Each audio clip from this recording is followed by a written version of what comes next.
Mbote papa. Kombo nani mama? Kombo nanga Talaki Ana. Talaki Ana. Yo zali nani epa Moïse? Ngai nazali mama na bango 4e, ngai nde 6e na sukisi libunga mama ba Moïse. Oza mama leki na ye. Mama leki. OK. Moïse makamuni na banaye ko sala bino na ndako nini bo remarquaki epa na ye awa? Moïse tozomona komi tobola munoko munani matama banzete bimi kote na kote. Kobeta bana machette côté ya mbeli ya minu bazozoka te. Donc bakobimisa ba moto dans le vide ko tumba bisobe makambo ebele ko limwisa pe bana mibali banzoto bwana mibali penza. Oh, abando salango. Bazo tuta ye penza na liboka bozwi nzete bozo tuta pupu eloko te. Donc makambo ya minene bandana efo banki kuna azigisi mona na moto. Donc makambo ebele bele donc batak moko zika ba moto malembe. OK. Bana kozika ba moto ba cicatrice yango yo kuna ye kozikisa bana ba moto. Donc nzoka ye ba temple na ye kuna ezo sala likambu donc tozo mona penza moyete. OK. Makambo ebele papa. Vraiment na pesi merci makasi pa passer walese na yebi aza ya nzambe. Amen. Aza ya nzambe vraiment. En tout cas biso toza bato pe to sambela. Mwana o Moïse yenda zo solution na ye. To yebite. Biso to kokuta na ye ndenge nini? Balobaki bakuta na ne pamba matito kokuta. Te bakuta na pamba bokuta na ye. En tout cas epa mwana nanga Moïse na bando mona makamoko ya mabe. Do azala kina ye mu. Tembela mingi bongo kate na tishe.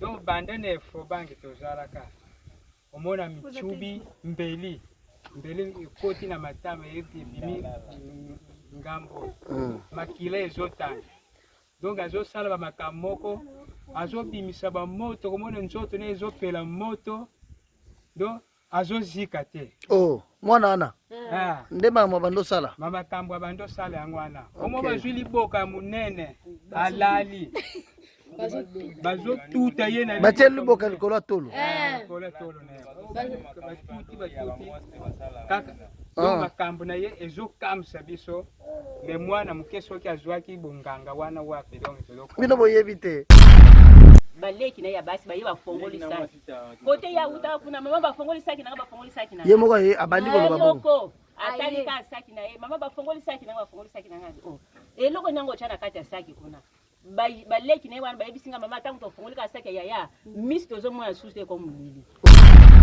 Soki ka tovena mbala atali kamatine te to bandi ko bunda na to bandi ko bunda pe bitumba zoka obando bunda makasa mbala na bitumba penza to ozoka na pe ba pota penzo mo mbala kasi ngana ba pota sko ye mtabando salango zoka na ile mtabando oyebi ndenge nini ke ye mtabando salango siko te ko ye ba ka parti ka saki ndenge zike moto na monaki. Vous êtes sur Top Media TV. Voilà, merci Bandeko Balandi à Top Media Télévision, Bandeko Balandi à émission Oh la maturité spirituelle, Boye Imalamu, na émission Nabino Bolingaka Mingi. Ouais, elle a présenté par Tati Ngalapa, espace auto Bino, les enfants de Dieu, Baye Bazalaka Namaloba, Baye Bakana Ndingisa pour la bonne cause, surtout dans Oitali Basali Nanzambe, espace Opona.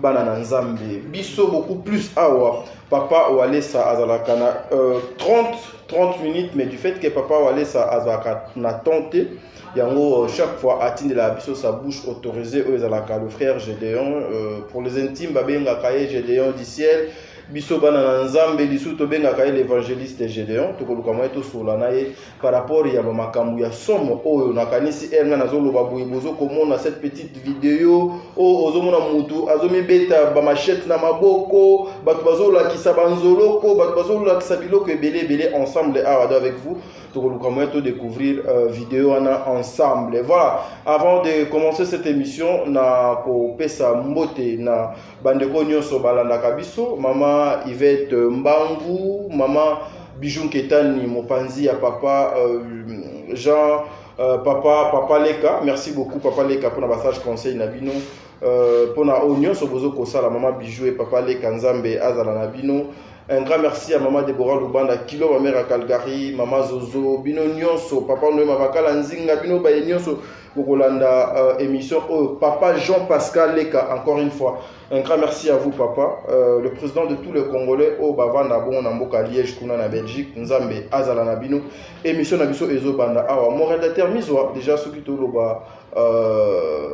langage moko, au coffre, la plateau, pour que tout le moyen, Bananzambe, que je suis avec celui qu'on appelle le frère Gédéon. Mes supporters, Chalet les a tellement ma casse, toi, on a climatisé, Awa, Naza, Tuko, na plateau, il y a concert, Nanga Bobette, une façon, et au sein de l'émission, comprenez. Chalet Reza Makassi, frère Gédéon, Mbote. Mbote Tadingalapa. Bonjour à vous tous qui nous regardez. Boni, Église Corps du Christ, et Bissika Boni Papa Walesa à Direchaka. Tout ça très bien. Ok, j'en profite pour dire un grand merci à maman Ladi, maman Ladi, Nzambe Abatela. Nzambe Pesoba n'a pas sa place aux alliés, maman Ladi. Nzambe est capable de kosala yango yo avec toute ta grande famille et pourquoi pas na mopanzi na yo na pesi binongo te maman Ladi na mboka ya Belgique kuna bisika ezwami yo. Dernièrement ici on avait essayé un peu de parler avec les frères Gédéon par rapport à la délivrance au ya somo et Salema Kikuna na ngambu ya église et centre de réveil eux ezalaka dirigé par papa Walesa. Mwana oyo ndeko oyo mobali ayaki na bakisi et puis bakisi et bandi kozika yango moko dans le vide et le nini ezikisaki bakisi wana la puissance de Dieu ou la puissance ya papa Claude Kabundu Walesa.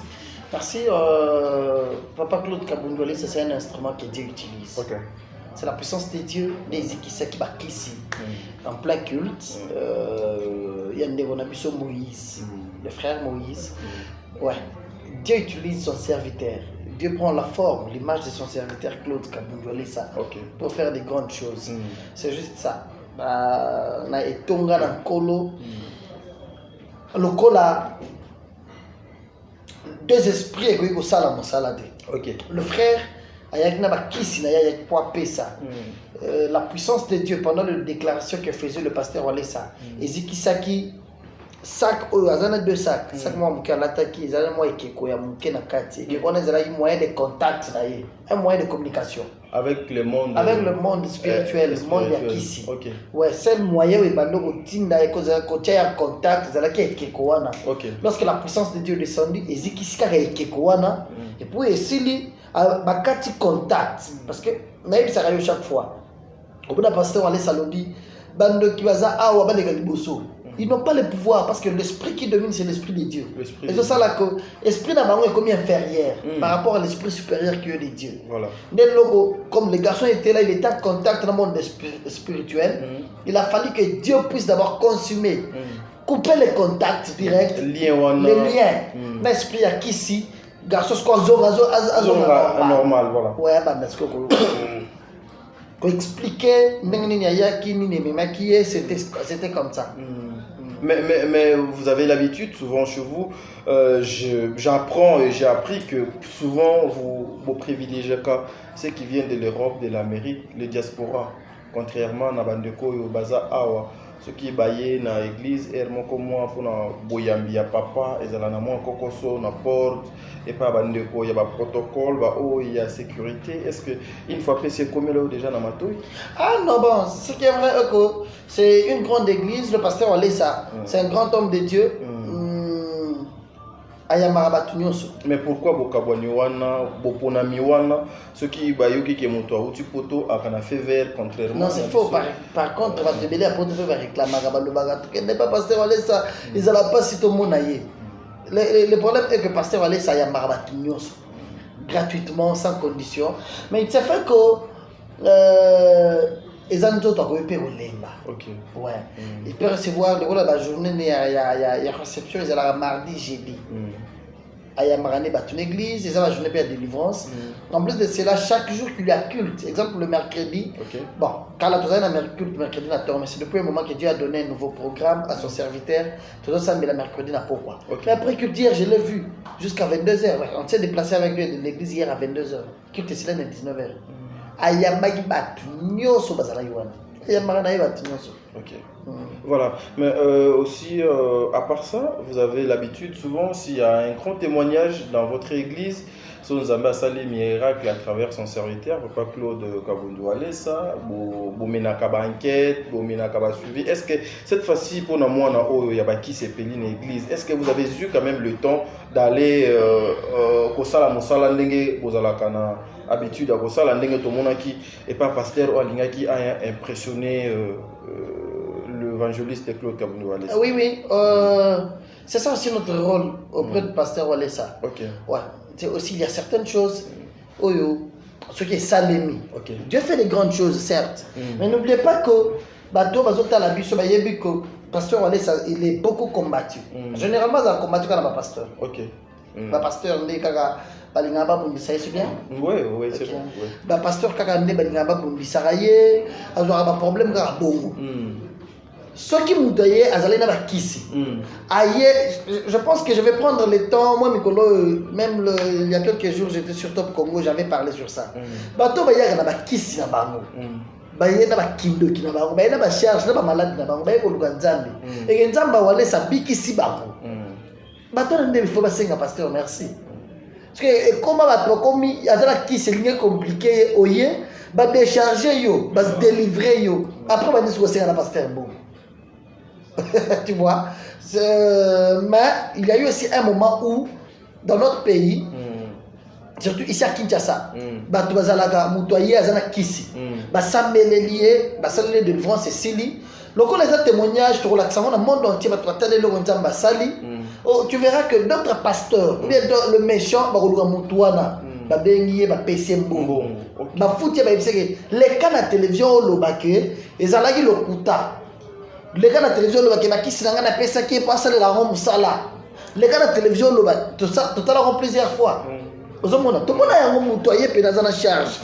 Déjà, qui s'est ébomé les mois, c'est ébomé les bandes, qui s'est salé ma mamade, surtout Banganga. Bazara aïe, va délivrer. Et après, ce qui a vanné le cola, tout le monde soit comme Bazomo, et ça ne m'est pas allé ça. La confiance s'ajoute encore.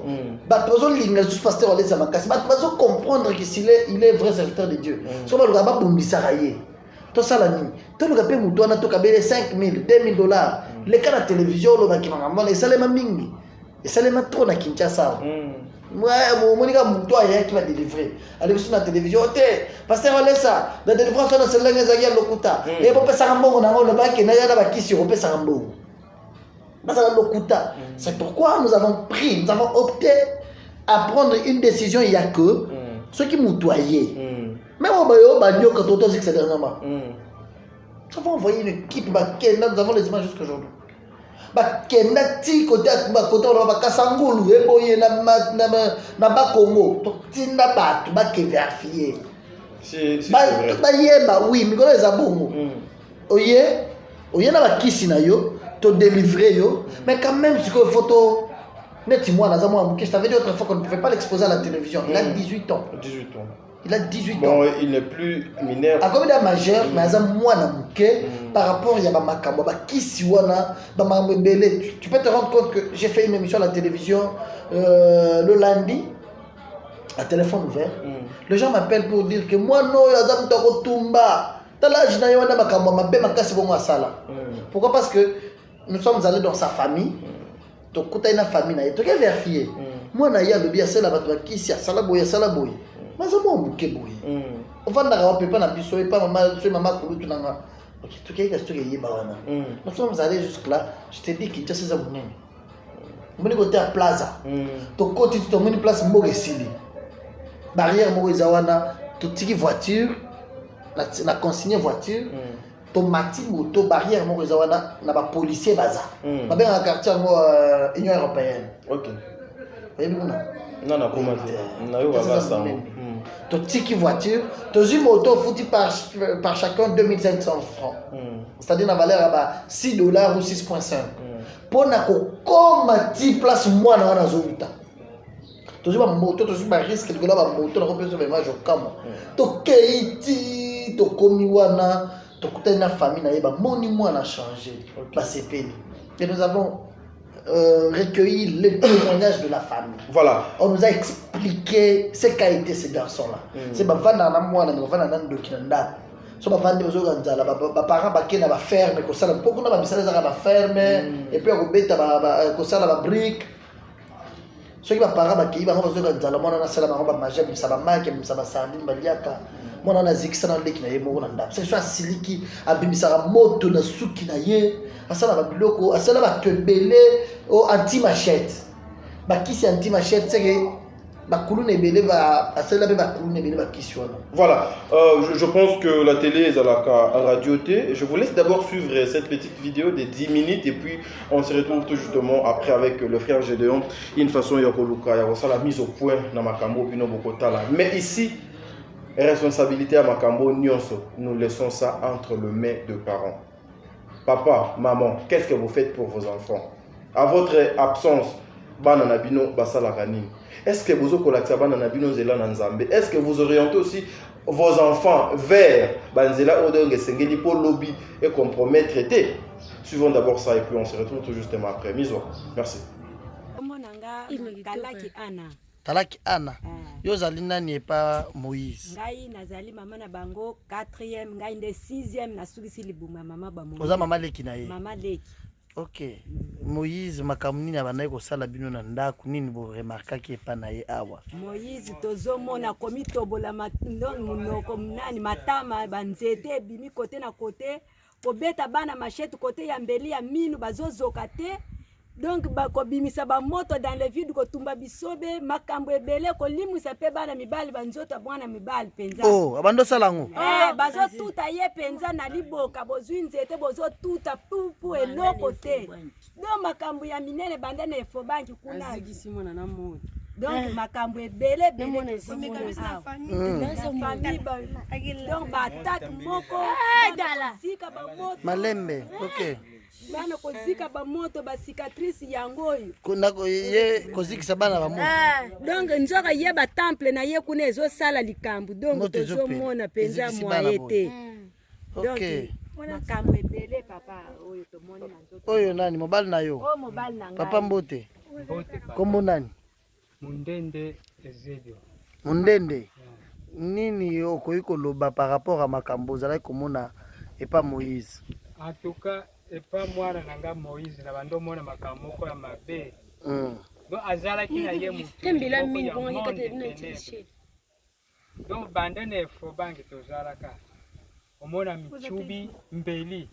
Mbeli koti na matama yepi bimi ngambo. Makile ezotanga. Donc azo sala ba makamoko, azo bimisa ba moto komona nzoto ne ezopela moto. Donc azo zikate. Oh, mwana ana.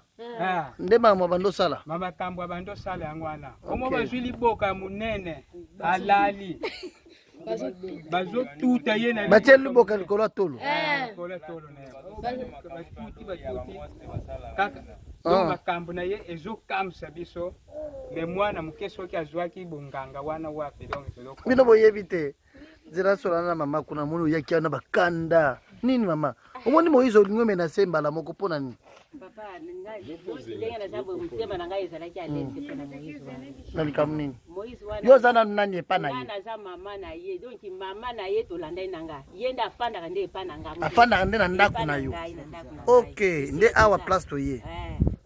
Kombo pesite. Kombo nanga mama Joseline Kalaki. OK, mama Joseline. Moïse wana mwana moko na lingaka ye makasi makamu na ye asalaka.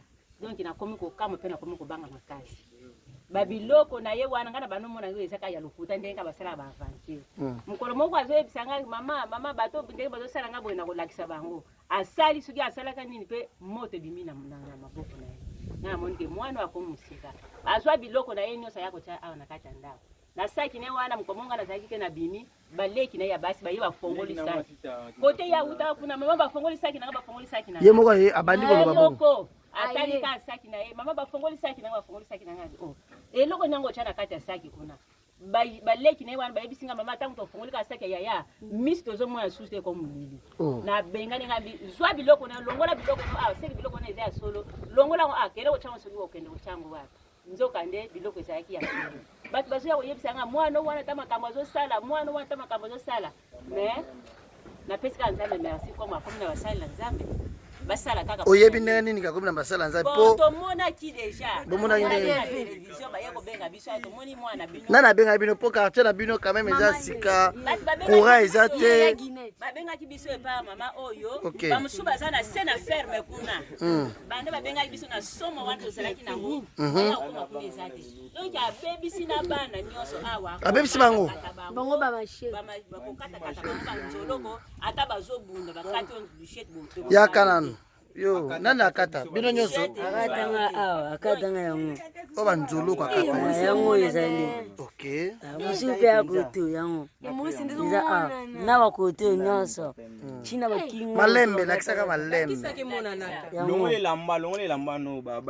akatanga awa mosusu mpe na mapeka na mapeka abandi osalela bino nini abanaka se bakati gilete abandi beta puyara na ye azwi pushara mwingi abandi kopangusapangusha bino apo azwi kaye na nzete alimete abandi otangela bino na monoko mboka azolongola bino nini basala te na lema apres bino asesi bino bitila bopianga bamifan bokende na bino tope bamifan apo siko basi bameka yo na lichete azwi lichete abandi wapi betanga o trace eza lichete lichete yango mpe yango lichete eza wapi kibekila elela ko shakine yango banapewa moto mbote papa mbote c'est bon mama yo moto otalaki na télévision yo koyebisa bango ezalaki nini oyaki koyebisa bango nini natalaki na tv ya bavoisin ne omona leki nanga oyo ya mobali moïse ekamwisenga tovanda na ye bien toliaka na ye mais ntango naye komoni na tv bamakambo oyo asalaka elekelaki na yango nayaki na famille na bango naye koloba yo mpe oyebaki aza moto abakisi bon nga nayebaki na nga te nayebaki te ke aza moto abakisi mais bata moko tellement toyaki koyoka ke azaki na kisi ya domination na bakasa oyo ke soki atumbi na basi ya mabala ifo babunda siko nga na mbali tozalaki soki ye nga nayeba ye tovandi na ye me nayeba ye te azali na bakisi yana soki ka tovandi na mbali atali kamatina te tobandi kobunda na ye tobandi kobunda mpe ya bitumba ozoka obanda obunda makasi mbali na yo bitumba mpenza tokozokana mpe ya bapota mpenza omoni mbali ya kasi nga na bapota siko ye moto abandi osala yango oyebi ndenge nini ke ye moto abandi osala yango siko toye koyeba ye ka parti kasaki ndenge esika ye moto namonaki namoni na kati ya tv na binzoka nde mwana oyo azali na makambo wana misu na ye mpe ndenge abanda ye kotala bato na elongi atala ne lisu te misu ekoma rouge donc akoma lokwa monstre mobo awapesa mbote elongi eza na nsi po atala oboye na elongi atalaka na ye te siko tane oyo kape baleki ne bayebisi nga tane opesa bango sango wana tofongolaki saki na ye misu ekomi molili maya misu etangi nde yango wana mpenza na confirme ke azalaki moto ya bamoto wana ok papa yo olobi nini yo oza nani yo oza grand frère na ye kita na se aza grand frère na ye moïse aza petit na ngai nayebeli ye aza mwana moko donc mwana vani makasi ezaleki na ngai do na kamwe ti nde akesimba bakisi akomi kosala biloko moko bazopesa bamoto nazokama azokata bato banti machete donc ekamwisala makasi ntina surtout ki nayokake no akomi kotaka walesa kuna atubeli kuna donc biloko mozika c'est bon mama esengo nini oza nango bayebisi bino ke mwana oyo azi bana baziki na bandako makambo bongoni ebele pasi ye wana aleki na délivrance epa paster walesa yango biso toyaki tolandela ti toyeba soki eza ya solo bien lokuta yango toyeti awa awa bolobi eza ya quartier nini anka na komi nini na nsele mais eza mosika motuka etikali kuna toyela bamoto ti wana teme biso bafuti biso ba 12 000 bato bafuti biso 12 000 ah ok c'est bon esengo nini boza nango vraiment nga naza na esengo makasi po tobande komitumbisa na leki na nga ke tokende kolukela ye wapi mais toyebaki kaka ndenge aza na epa passer walesa akogarde malamu tokomona ye seti alongwaki akende boyebaki te place akendaki toyebaki te ndenge tomona ye kaka biloko naye kaka ndenge ayaki asiliki wana biloko nanga basimbi yango nabengani ye soit biloko na ye nabenganaki te kakende soki wana nayebisi ekende mpa bayayena ya mibali place wana koto bana basi baza komba basimba saki na bakoya koboma bango miso nzoka nde ye asote déjà premier aki kuna vraiment napesi merci makasi pa passer walesa nayebi aza ya nzambe amen aza ya nzambe vraiment en tout cas biso toza bato pe tosambela mwana o Moïse yenda azwa solution na ye toyebi te biso tokokuta na ye ndenge nini balobaki bakutana ne pampa makitoko te bakutana ne pampa bokutana na ye ndenge biso toye awa tonyati awa nzambe na ya kosunga to bokopesa biso numéro ya téléphone na bino to solana papa walesa boya bokutana naye. En tout cas vraiment biso tozana posa to kutana naye. Po makambo. Bino moko pe fo boyebise ba makambo. Makambo susu ezali ebele oto koko yebisa ye pona mwana biso o. Merci beaucoup. Pour le moment de a garder nano. Koti biso to komona na wanto ibinde to. Merci me ba yebisinga akundolaki atimbolaki place moko abimisaki ndeke so yelo ezalaki wapi eza wapi bazala ina nani nanda kuna biso patumba pelo mu pe na kati nda ko noa petikala nani azalaki na yake lakisa biso saki wane chani saki ne bana bimisa milinga kaka saki oyo kaka okay nda kuna biso no sama okay nani azalaki wana place atimbolaki côté wana. Merci mon réalisateur Mizo, merci pour la qualité à l'image, pour la musala madame Mozoko Sala. Sincèrement, j'ai de larmes aux yeux et Nabangi, moi personnellement Nabangi. Dans ma cambo toyo ka mona basango, ezala rapé pele solo. Frère je dis commentaire na yo nano yo personnellement par rapport il y a tout ce que je vis oh bah maman bazokolo et puis je vis quelqu'un azomi beta mbeli boy azozokate achète za batu ba disciple à moi na c'est batu oh lorsque nous sommes partis sur terrain tu n'as toyé ba si réellement moi na po la grande chose c'était quoi qui si à moi na ziki en plein prière en plein culte parce que on est ça la déclaration du bosso ça qui peli moto ya ngomoko eziki zoka na katwana ekeko ezana katwana nzamba ziki ekeko mais ça qui zozikate.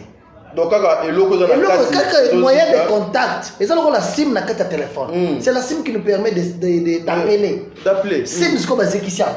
C'est le téléphone. Donc, c'est la puissance de Dieu.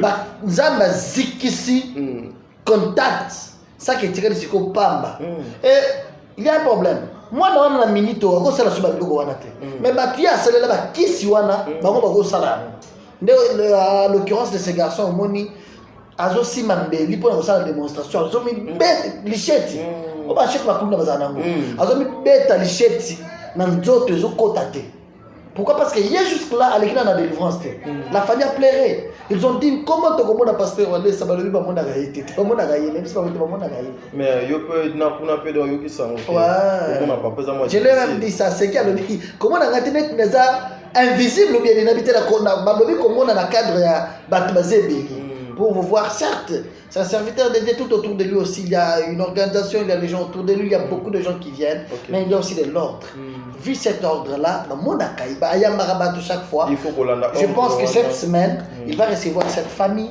Il a décidé il y a délivrer ma mon témoignage j'ai été à ma voisin na ba to quartier ma voisin baye oyeki maman moko ya lobby moi na oyo azalaki so eka ya vandi pa na ngai boto zo solo la ngana mobali na nga to ko bunda chaque jour ya vandi biso to ko bunda bitumba to zo kisala ba pota so ka mwana nazana kasa moko so ya ye yango abwakeli bango kasa wana pa ola kasa ba bitumba ko bango pe boya ta place ba baze belé abwaki yango ça za kisi na ye chose grave que za âge na ye kisi wana asala ba ba kisi à 500 francs 2000 francs congolais oui les camerounais les choses sur la casse ces années azala ina ndeke na ye je pense le ba batala de image wana ndeke moko ba kuna na cimetière à Kenge pas na bango de place à kisi moko na Kenge azala Kenge côté la bino oh côté la bino quelqu'un qui côté la biso namtu luba mbujima ebo ate baluba ebele pe bafana na Kenge. Ouais, c'est tout à fait normal, c'est le Congo. C'était juste une façon de s'amuser. Ah, voilà. Là, la tribaliste était une façon de s'amuser. Voilà. Garçon, a outil na Kenge. Papa le kine mutu apesa kisi wana. Azona kisi na Kinshasa. Bapesa ye leur na Kenge wana, bapesa ka yende balakisa yende ke moko bo, c'est pouvoir na yo yango. Bakunda yango na cimetière. T'es na cimetière. OK. Bakunda na cimetière, ba yebisa yo que nengo za boye. C'est que centrale na yo, base na yo eza awa. Mais moyo zo eloko yo exacté parce que za na mwamuke. Okomona pe yango te. Kaka tita ko kola leur ba esprit na komona okoki, okomeli. Nde eloko wana ba ko tindelo yango. Obandisi ko sala na ngoma ka minene. Mona na zolo bakyo ngako bimisa moto na zalo ko na dragon. il pouvait arriver tina beta wana ouais mais vu âge na ye ba kisi wana ba moto asalaki kisi c'est akomona eloko wana te jour akolinga komona ngo nde jour akokufa vi na ye nyonso ezali na kati ya eloko wana mais eloko ya monene nzambe asali eza nini mwana wana alali na ndako na bango na Kinshasa kote wana tokendaki aloti pasteur Walesa azolamusa ye mwana alamuka yo bazokosa ke vi na ye eza na eloko wana eloko bakunda na cimetière wana epuis bayeso okomona yango te eloko wana ya kozwa yango eza awa alakisi nsima ndako na bango timbola awa omona eloko wana il faut kozikisa yango vi na ye ekozala jamais na eloko wana c'est-à-dire bablokaki vi na ye avenir na ye nyonso bablokaki eke jusqu'à ce que akokola po esalema mais alali eloko amona lo bakunda na cimetière akenge kote wana mais aloti yango alamuki na tonga ozwi omoni mwana moko moke azolakisa banzolo wana aza lokola disciple na ye manager na ye moto atindaka kengelanga baclient obie moto amelaki baclient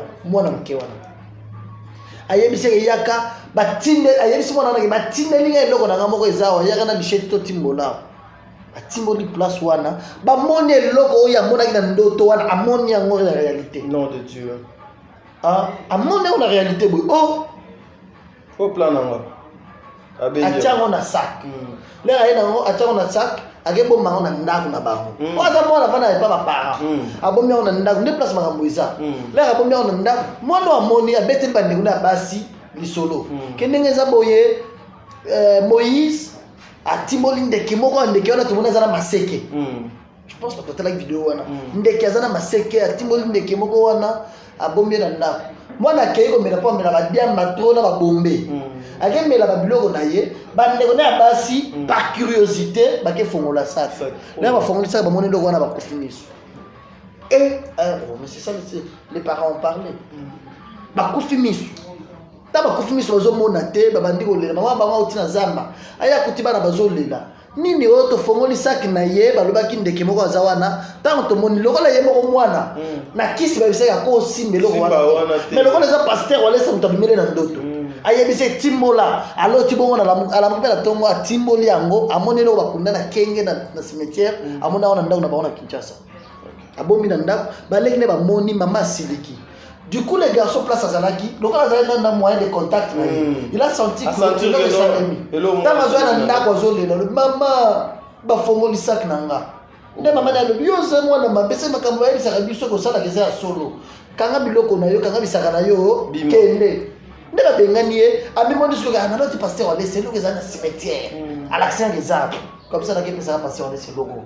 C'est comme ça que les garçons sont venus à l'église. Quand même, dès son arrivée, il négligeait qu'il va éviter que charge les amis ma casse. Mais Dieu merci, il a Nzambe moko.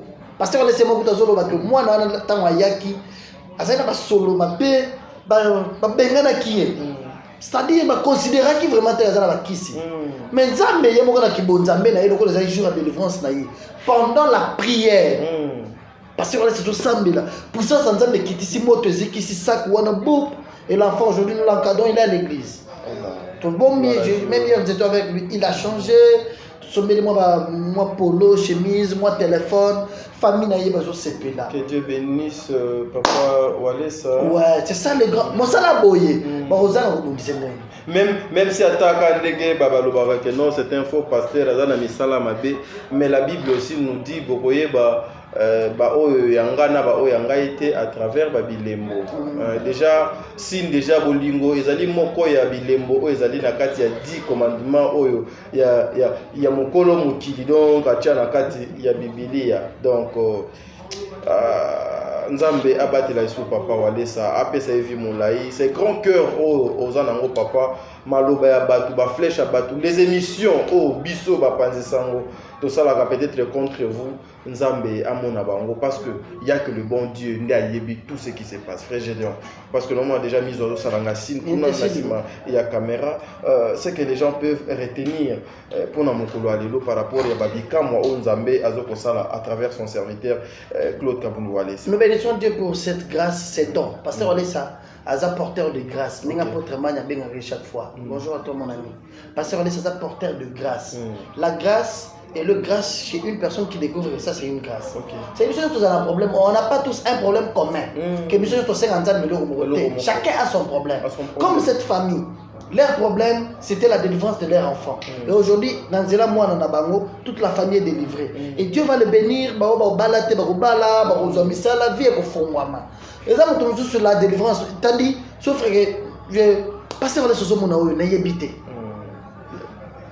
Nazo le ba image morotala hein toujours ça va vers les années 2000 2003 2004 2010 les lots naza posa biloko ebele salema to la kisa makamza masala na ye moi simoko mabele nyonso mabele et pour la ba teton ekweya elumbaka solo boti mwana moya ko medisa mwana ezate apo ba men hôpital les hôpitaux ba bi c'est impossible ba luki ba tobokoko ba tie mi ba la kimie on ba la kimie. Mais cette fille-là, le pasteur on s'est venu, il a prié. Nous avons mixé la cancer. Ça Koufaki. Nous avons mixé la cancer à Zongi. Ma belle Zongi, quand bien même téton, ils athées. Mais ils ont envie. Ouais, ma téton, ils athées. Il y a le pasteur on s'est ça mais là quand ma belle est dans Robima. Pour Azumi ban. Mon ban ne soit pas à se présenter à Balaï. Azuzemi, Aboti. C'est quoi moi une fois mais la belle on met la belle pour téton, ils athées. Mais parce qu'on laisse ça le cancer, il y a bon. On va nous ça. On a dit la maison là que ça m'a bien le matin. Je pense, je promets les gens. T'as dit, je suis tombé, sorry. Excusez, hein, comprenez. Voilà. Nous sommes en direct des fois. Je suis tombé sur une vidéo. J'étais en train de préparer l'émission. J'étais dans le bureau le samedi. Je suis tombé sur une vidéo. Il y a mon bogazana de boum, vimba boum. Vimba mounene boum. Parce que notre tour pito et l'eau on est venu voir passer on est ça samedi les liés. Moutouana a qui a l'al na namnaï avec pour sa toilette. À côté de la toilette. Hello moto. À côté de la toilette de 21h à 4h du matin. Attends la toilette azoli miselo côté mon pépé quand désolé maman. Mon pépé zobi matili bomwana je te dis hein de bomona de 21h à 4h du matin banaya quitter la toilette. Ah, Kanissa Robimiselo, le logo bimateka, mon pépé à mon moko. Mon pépé. Je promets les gens, dans 2 jours ici, la prochaine émission, je vais t'amener cette vidéo là. Moutouana yesko na mwasi na ye. Autant de libumwa. Libumwa si lika la prière journée moko. Ah non, Dieu existe. Je vais vous dire que Dieu existe. Il a placé devant nous son serviteur Claude Kabouyolé ça. Nous sommes dans le préparatif d'un grand événement. Je vous rappelle toujours, écrivez déjà dans votre agenda. Nous serons au stade des martyrs l'année prochaine. En 2023, au mois de juillet, pour un grand événement avec le Seigneur. Dieu va faire des grandes choses avec son serviteur. Dieu a déjà prévu. Batunza maropambola, batunza marobikisa, batunza maro akokangola, nzambe yemoko na kibonzambe na ye. Asa yebi. Aye bato ko sala la yango. C'est pas que nzambe bato ko sala ngo lelo, mais nzambe ko sala date wana pas ko confirmer bino que nazana ko lesa. Tu sais c'est ça le grand rôle du miracle. C'est pour accompagner, pour vous faire voir que c'est pourquoi manque les ébélés. Pourquoi manque les ébélés? On va parler prochainement. Il manque les ébélés, pourquoi? Parce que Dieu dit, voici les signes qui vous accompagneront. C'est-à-dire, Dieu est dans sa parole. Le plus important, c'est d'abord la parole de Dieu. Lorsque cette parole-là sort, la parole maintenant est accompagnée des signes. De miracles. C'est le miracle maintenant qui va faire croire aux gens que cet homme a Dieu. Parce que moi, je vais porter des manques. Donc, les manques, pour tout le monde, je vais faire ça.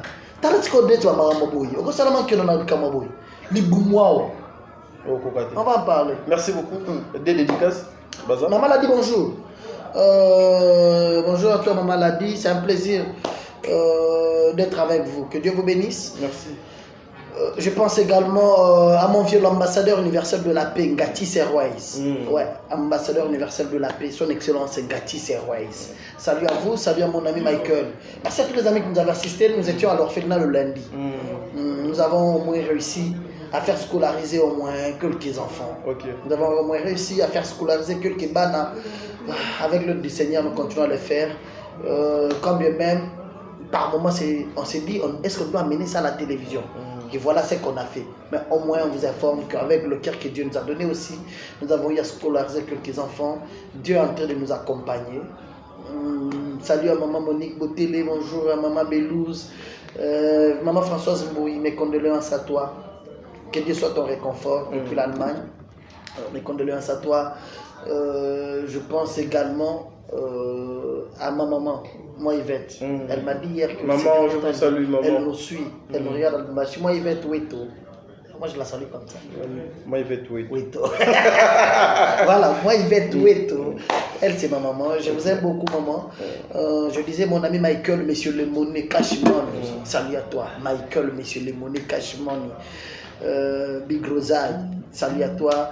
Salut également à l'évangéliste Claude Kabungalesa. Merci papa pour cette confiance dont je suis bénéficiaire. Je sais que merci parce que je suis bénéficiaire de cette grâce. Tous les amis, tous nos protocoles de l'église, je vous aime. Les amis protocoles de notre église, ne maintenez pas rigueur. Que Dieu vous bénisse. Je vous aime beaucoup. J'aime toute cette équipe-là, le secrétaire, les diacres de notre église. Vous tous, je vous aime beaucoup. Que le Dieu du ciel vous bénisse. Merci. Merci, mon réalisateur. Bye.